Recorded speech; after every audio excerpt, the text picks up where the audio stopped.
자, 여러분들 오늘 좀 빡세게 공부하는 편인데 이 3번과 4번 주제는 간단하게 그 골자만 추려서 말씀을 드리도록 하겠습니다. 먼저 1905년 미일 제국의 음습한 비밀 외교. 자, 우리가 어려서는 일본의 이 조선 침략 이걸 100% 그 일본의 만행으로만 배워왔잖아요. 그러니까 국제적 시각을 담은 역사를 전혀 배우지 못했다 그겁니다. 근데 내가 전 시간에도 얘기했지만 일본이 조선을 독식하기로 결정적으로 국제적 승인을 받은 것이 러일 전쟁 이후에 맺은 포츠머스 조약 직후부터입니다. 그러니까 그때부터 일본군이 외국 군대가 주둔을 시작한 것이 1904년 아닙니까? 한일 의정서라는 것을 통해서 외국 군대가 합법적으로 주둔을 시작한 것이 바로 러일 전쟁과 겹쳐요. 그런데 이 새로이 밝혀지고 있는 역사에서는 일본이 조선을 먹는 데에는 일본을 앞잡이로 세운 미영 그리고 미영의 사주가 있었고 그 다음에 이 러시아의 야합이 있었다. 이렇게 입체적으로 역사를 파악을 해야 됩니다. 자, 먼저 임페리얼 크루즈라는 좋은 책이 있습니다.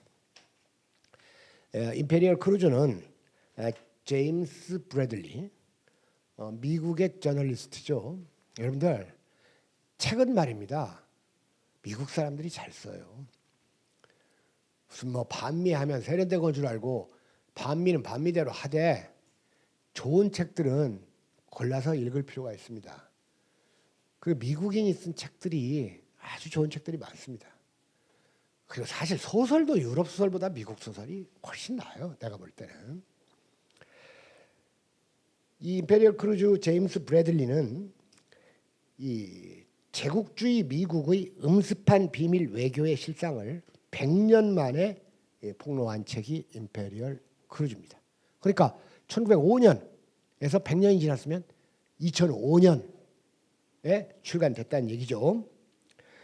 저자는 당시 미 외교 사절단이 이동한 제국의 항해 코스를 딱 100년이 지난 2005년에 직접 답사하면서 이 책을 썼다. 굉장히 성실한 책이죠. 정말로 이 무책임한 여러분들 저술가들이 프랑스, 독일의 무슨 저술가들이에요. 거기다 이상한 네오막시즘 칠하면서 말도 안 되는 얘기들을 제가 페이스북 친구 중에 이름에 들레즈라고 있길래 차단시켜 버렸어요. 무슨 프랑스 거면 세련된 건 줄 알고. 영화도 여러분들 유럽 영화 좋은 거 있어요? 칙칙하기만 하지. 잘못 보고 있어요 우리가. 미국의 힘을 절대 무시해서는 역사를 제대로 할 수가 없습니다. 여전히 미국은 초강대국이고 여전히 미국의 지적 역량은 거대합니다. 여러분들. 중국도 놀랄만하게 지금 미국과 이렇게 맞먹고 있지만 특히 이런 역사 관련 이런 책들은 미국인 저자의 책들이 압도적으로 좋습니다. 그러니까 지금 이 제임스 브래들리가 정말로 항해 코스를 똑같이 필리핀까지 가잖아요. 또 밟으면서 이 책을 썼다는 게 얼마나 진지하게 임했습니까? 꼭 사마천이 사기 쓸 때처럼 그렇게 했지 않습니까? 자, 이때 여러분들 1905년에 미국 대통령이 누구냐면 시어도어 루즈벨트예요. 미국에는 두 명의 루즈벨트가 있죠. 하나는 프랭클린 루즈벨트죠.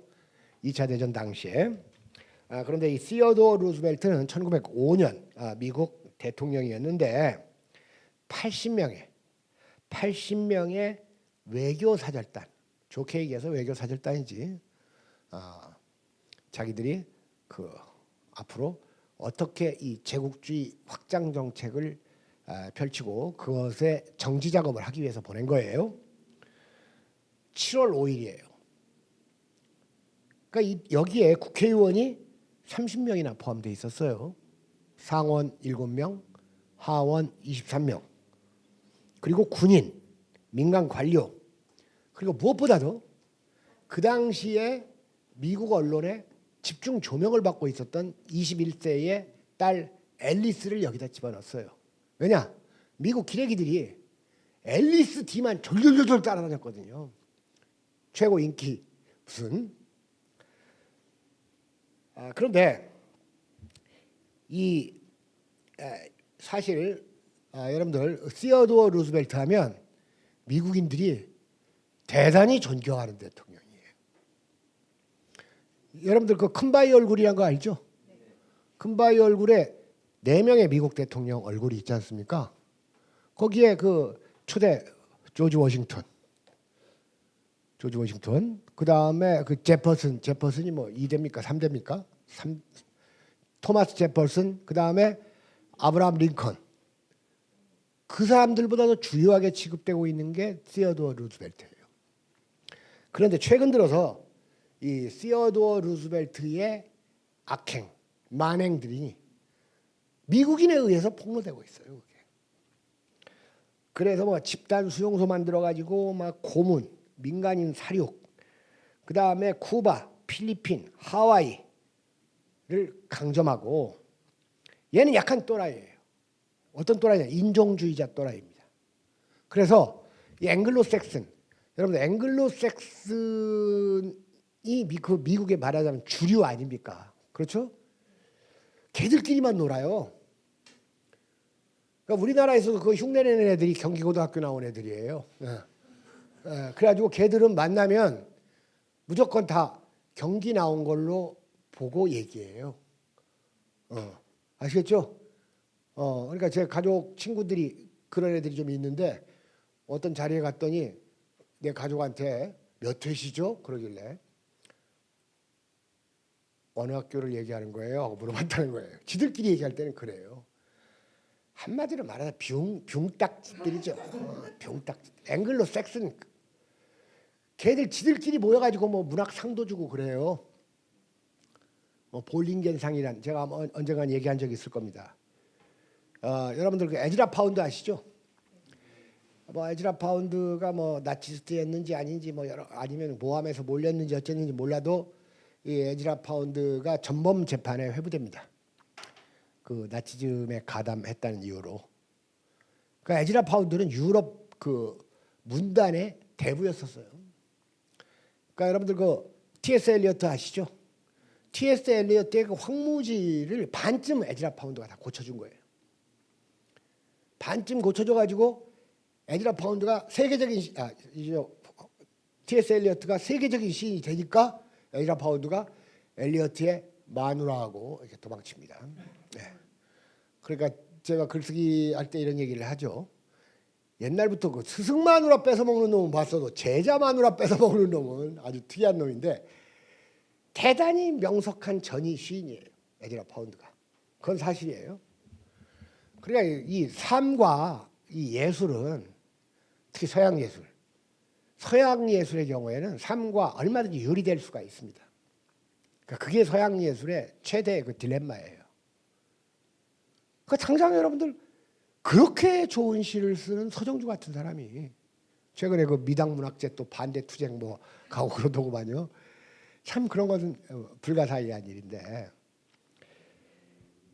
그 에즈라 파운드한테 전범 재판에 회부돼 가지고 그 세계적인 그 문학 평론가로서의 명성이 고통스럽게 균열되고 있을 때, 앵글로 섹슨끼리 모여 있는 위원회에서 에즈라 파운드에게 볼링겐 상을 이렇게 수상자로 결정을 합니다.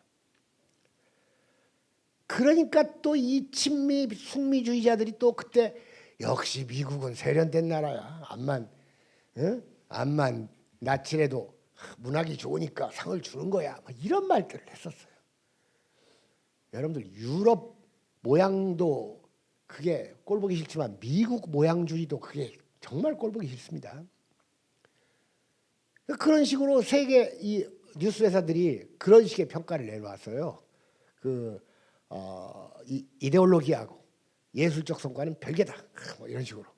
자, 그럴 때 그 토마스만, 좋은 작가죠, 토마스만이 딱 제동을 겁니다. 잠깐만 해놓고 에즈라 파운드가 파시스트가 아니고 커뮤니스트, 공산주의자였더라면 니놈들이 상을 줬겠느냐? 이런 식의 이제 의문을 제기해요. 아주 정확한 지적 아니에요. 그 앵글로색슨의 그 극우적 성향을 딱 지적하는 거 아닙니까? 그러니까 나치즘, 파시즘은 용인해도 공산주의는 용인을 않는다 그러는데 최근 들어서는 뭐 공산주의나 나치즘, 파시즘이나 본질적으로는 같다라는 그 견해를 피력하는 사람이 그 누굽니까? 칼 포퍼죠. 그 열린 사회와 그 적들에서. 그러니까 그 열린 사회와 적들에서 그 열린 사회의 적으로 제시하는 게 전체주의예요. 전체주의인데 그 전체주의의 대표적인 인물로서 플라톤과 헤겔과 마르크스 세 사람을 비판하는 책이 바로 열린 사회와 그 적들입니다. 마르크스에 대해서는 좀 온건한 비판을 좀 하지만 헤겔, 플라톤에 대해서는 비판을 안 할 수가 없어요. 여러분들 플라톤과 한번 헤겔을 한번 읽어보세요. 대관절. 근데 여러분들 헤겔학회가 독일보다 많은 나라가 한국이에요. 자, 이런 거 정말 웃기는, 정말로 이건 괴기스러운 현상입니다. 이런 건. 자, 아무튼 세오도어 루즈벨트가 이제 악행들이 막 드러나고 있는데 바로 이 임페리얼 크루즈라는 것이 바로 이 태평양 공략의 그 음모 사절단이었었어요. 그러니까 이 세오도어는 제가 아까 약간 또라이 인종주의자라고 했는데 백인 우월주의자고 동시에 어떤 생각을 갖고 있냐면 앵글로색슨의 문명이 유럽에서 대서양을 건너서 미국으로 왔고 이것이 태평양을 건너서 뻗치는 이런 이 역사관을 가지고 있었습니다.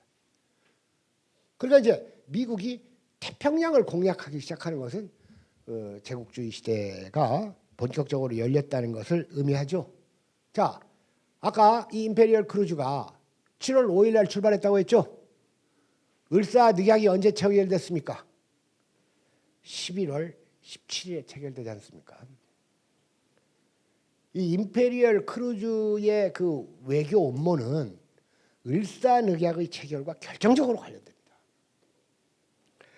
그러니까 심하게 얘기하면 일본이 조선을 침공한 게 아니라 미국이 조선 먹어놓고 일본한테 전세 내준 거예요. 전세. 임대 내줬다 그겁니다. 그러면서 임대료 챙겨갔지 않습니까? 여러분 1931년까지 조선에서 가장 많은 이권을 가져간 게 미국이에요. 일본이 아니라. 그 여러분들 노다지라는 말 들어봤죠? 노다지. 노다지가 일본 말이에요? 미국 말이에요? 노타치 해가지고 미국 말 아닙니까? 그렇게 많이 가져가다가 임대료 꼬박꼬박 내다가 이제 일본도 열받잖아요. 욕은 욕대로 얻어먹고 미국한테 상납해야 되고 그러니까 이제 슬슬 말을 안 듣기 시작해가지고 만주 침공하고 중일전쟁이 이렇게 나니까 미국이 제재 들어갔잖아요.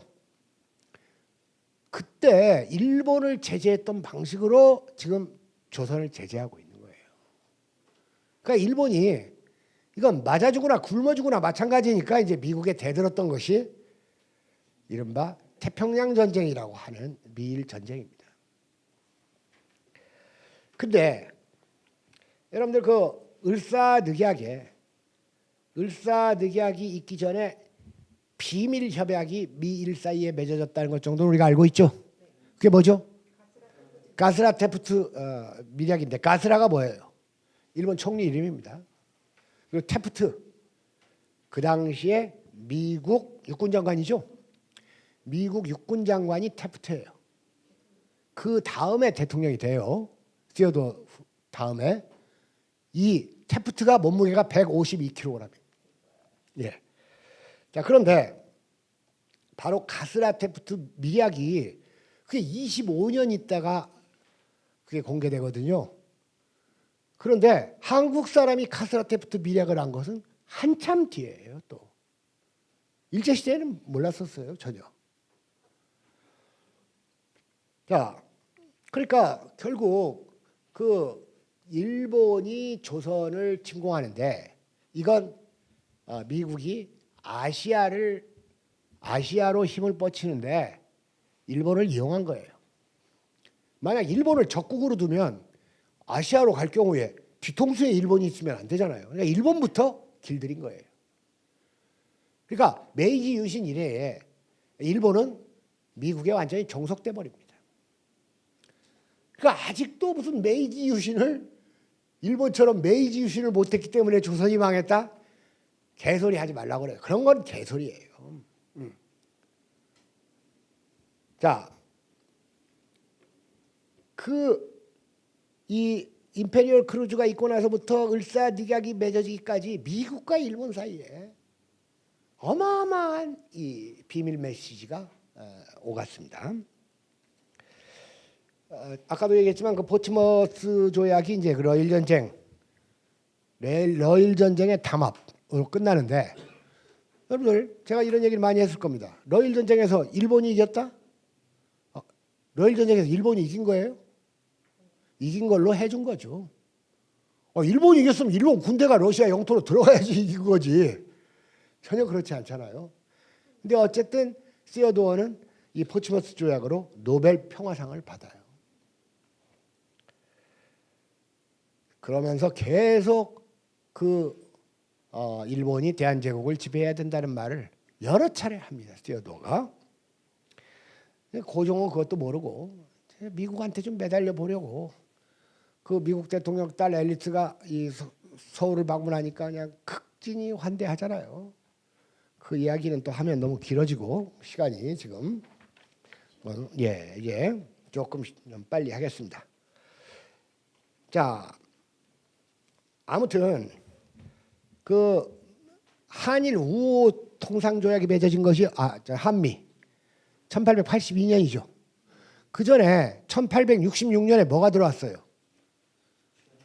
제너럴 쇼마노가 들었잖아요. 그리고 또 재침공하잖아요, 미국이. 그 재침공한 사건이 뭡니까?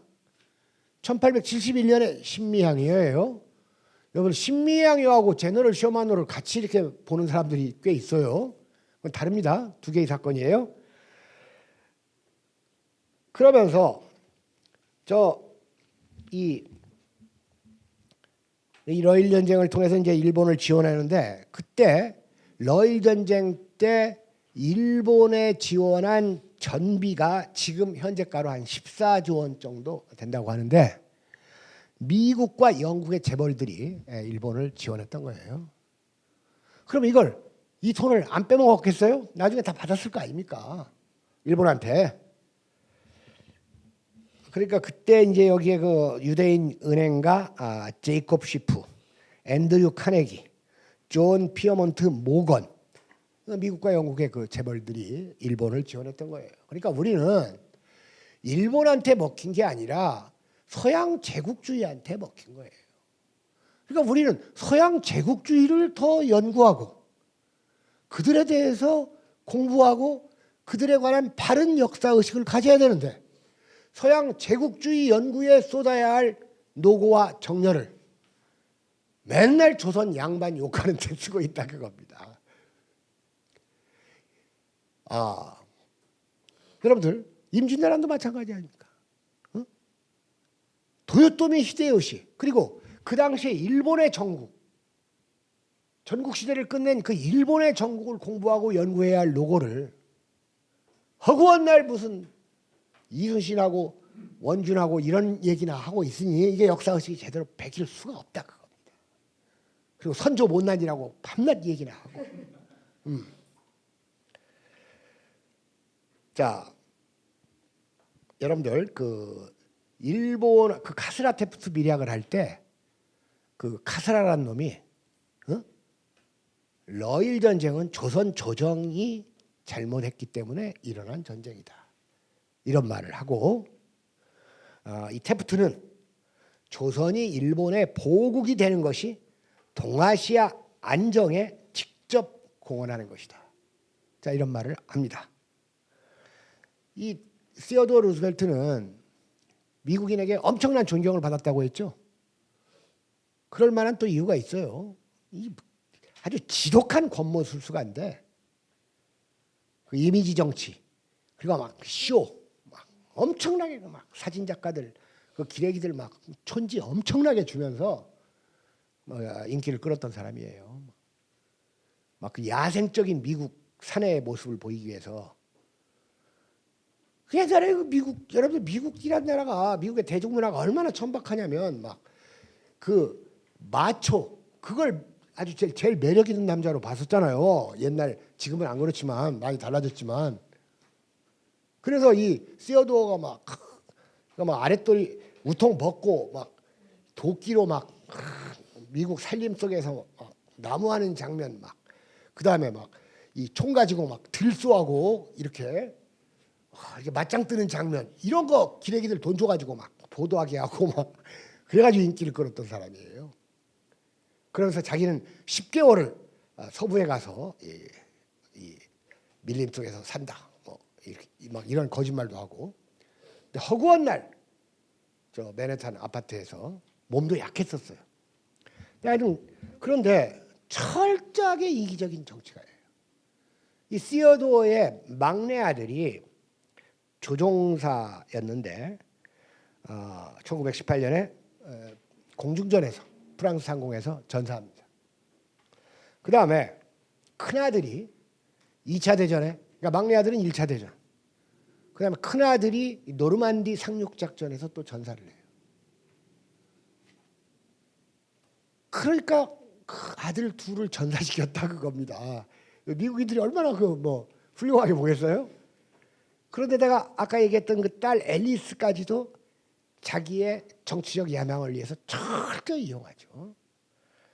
그랬던 사람인데 아마 이 미국에서도 이제 루즈벨트에 대한 새로운 시각들이 달라지고 있습니다. 자, 간단하게 이제 5분만 하고 강의를 끝내겠습니다. 이 미국은 그 19세기 후반부터 본격적으로 이 국내 문제를 해결하고 나서 이 제국주의 전선에 뛰어들어요. 그런데 여러분 보십시오. 그 일본이 조선을 침공할 때 미국이 노렸던 것은 중국 시장이에요.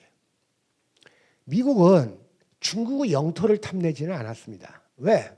자기네 영토도 많고 그 전에 필리핀 먹었지, 하와이 먹었지, 푸에르토리코, 괌, 사모아 이런 데 다 먹었잖아요. 그러니까 태평양은 다 먹었어. 그러니까 미국이 중국에서 필요했던 건 돈이에요. 캐시. 그러니까 미국은 영토 욕심은 적어요. 근데 캐시 욕구가 아주 강합니다. 그걸 전형적으로 보여주고 있는 게 트럼프예요. 그런데 그때 대중국 교역량이 2%밖에 안 됐어요. 미국이. 그러니까 독일, 프랑스 이놈들이 가가지고 막 그냥 중국을 막 먹어 들어가잖아요. 그걸 미국이 제동을 걸었어요. 우리도 똑같이 너희들하고 무역하겠다 중국에서. 그 제동을 거니까 오히려 중국이 역설적으로 아이러니하게 중국이 영토를 보존할 수 있었던 데는 미국의 역할도 또 있었던 겁니다. 유럽 국가들을 제동을 거니까 미국이 최강대국이 되면서 자, 그 당시에 이제 미국에서 드디어 이제 막 힘이 생기니까 영국을 이제 압도해 가니까 이 해군력 강화 이런 것들이 강조돼 가지고 어쨌든 그 앵글로색슨 그게 문제가 컸어요. 앵글로색슨의 우월한 문명이 남아메리카와 아프리카까지 전파되어야 한다. 이런 주장을 펴는 사람들 거기 우리 교재 지금 나와 있죠. 여기 4페이지에 셋째 문단 그다음에 앵글로색슨의 언어, 정치, 종교가 세계에 퍼져야 한다. 이 존 피스크는 사회학자예요. 그리고 그 위에 있는 조시아 스트롱은 목사입니다. 목사. 호전광들, 여러분들 호전광은 목사 중에 많아요. 그런 것도 다 미국 배운 거예요, 한국이. 자, 그런데 결정적인 것이 이제 미국이 1898년에 스페인 전쟁이죠. 그때 스페인 전쟁이 어떻게 일어납니까? 바로 쿠바의 아바나항에 정박해 있던 메이노가 원인 불명의 폭발을 하죠. 그래가지고 미국의 뉴스 회사들이 전부 그냥 막 이 부추기잖아요. 전쟁을 막 엄청나게 부추깁니다. 이 미국의 언론들이 다 떼돈을 버는 것은 전쟁 때예요. 그래가지고 그냥 뭐 스페인 대사가 미국 대통령을 막 모욕했다는 둥 막 이런 식의 해가지고 완전히 전쟁 여론으로 몰고 가니까 별 수 없이 굴복을 해가지고 스페인과 전쟁을 하는데 이 스페인이 허망하게 무너지거든요. 그러니까 그 결과로 얻은 게 뭡니까? 결과로 얻은 게 그 필리핀 아닙니까? 필리핀도 전쟁으로 얻은 게 아니에요. 뇌물 줘가지고 2천만 달러 뇌물을 줘가지고 얻은 거예요. 근데 그 전에 미국이 또 뭘 얻었습니까? 알래스카를 매입했잖아요. 그 러시아 그 썩어 문드러진 그 러시아 제정 러시아 가지고 알래스카는 얼마에 산 줄 아세요? 720만 불에 샀어요. 720만 불. 필리핀은 2천만 불 뇌물 주고 차지했는데, 그러니까 여러분들 필리핀 면적이 이 한반도 면적의 1.4배입니다. 그리고 알래스카 면적은 한반도 면적의 7배예요. 필리핀의 5배. 그러니까 알래스카 땅값이 한 평에 얼마라는 건 여러분들 정말 짐작하고 남음이 있죠. 공짜예요, 공짜. 그러니까 이런 운도 따랐어요, 미국이. 그래서 이제 미국이 세계적인 나라가 되는데, 그래서 이렇게 스페인을 간단하게 물리치니까 미 국무장관 존 헤이, 즉 뉴욕 트리뷴지 기자 출신, 기레기 출신입니다. 얘가 이 스페인 전쟁을 평하기를 스플렌디드 리들 워 이런 표현을 합니다.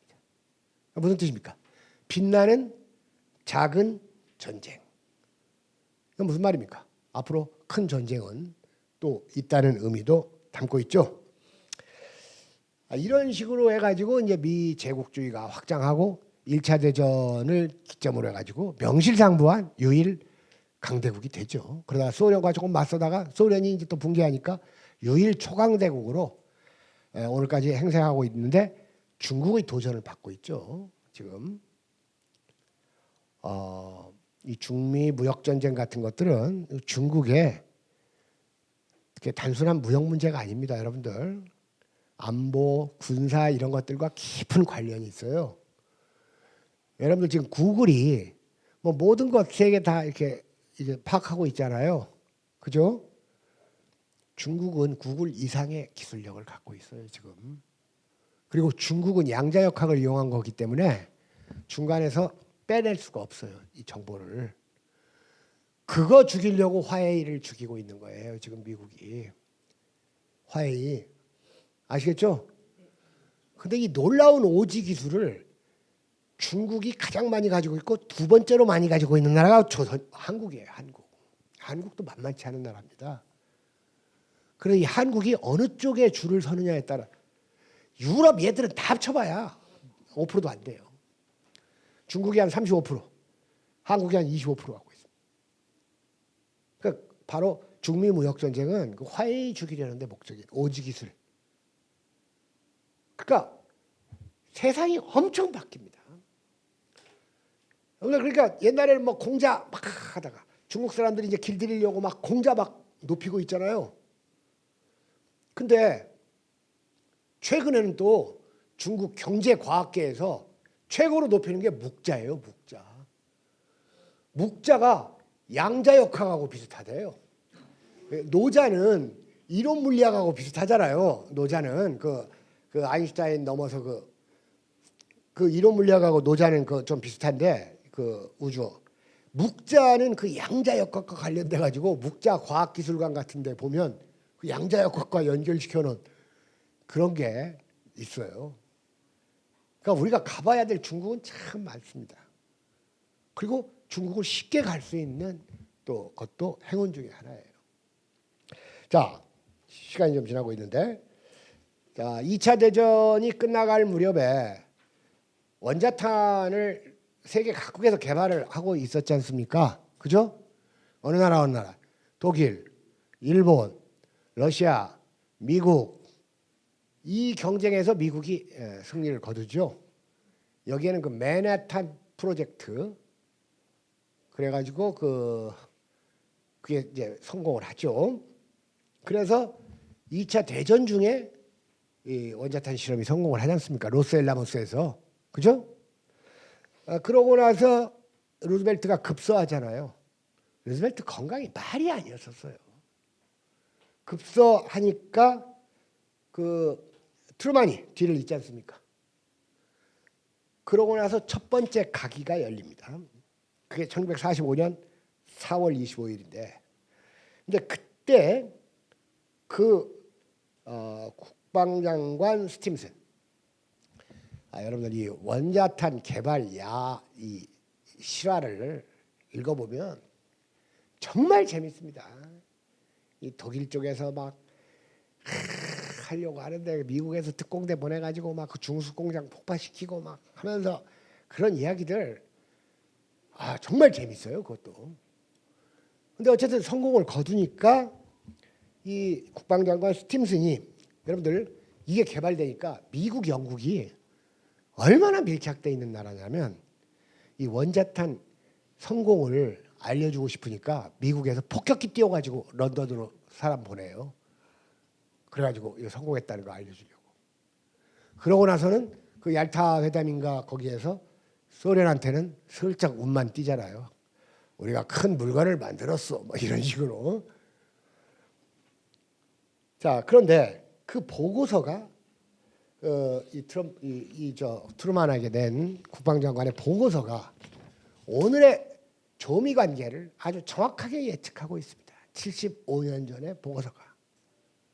이런 보고서를 쓸 수 있는 인재들이 미국에는 있다는 거예요. 그걸 한번 읽어보고 오늘 강의를 마치도록 하죠.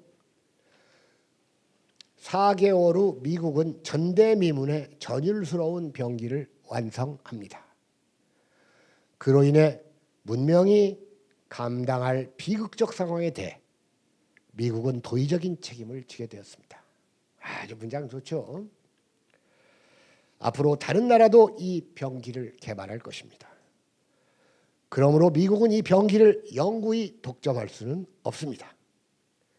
현재 인류의 도덕적 수준으로 볼 때 인류는 이 병기에 의해 문명의 몰락에 직면할 수도 있습니다.